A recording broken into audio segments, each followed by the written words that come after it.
Hello বন্ধুরা, DAC Indian আর্টে তোমাদেরকে স্বাগত। আজকে দেখাবো কি করে আম আঁকতে হয়।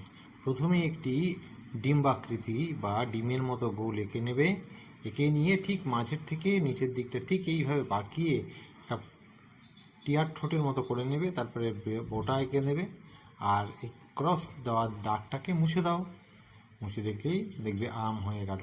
এইবার তুমি আমটাকে যদি বোটা দিতে পারো, পাতা দিতে পারো। ঠিক আছে, যারা ফেসবুকে দেখছো তারা আমাকে ফলো করে লাইক কমেন্টস করে দিও।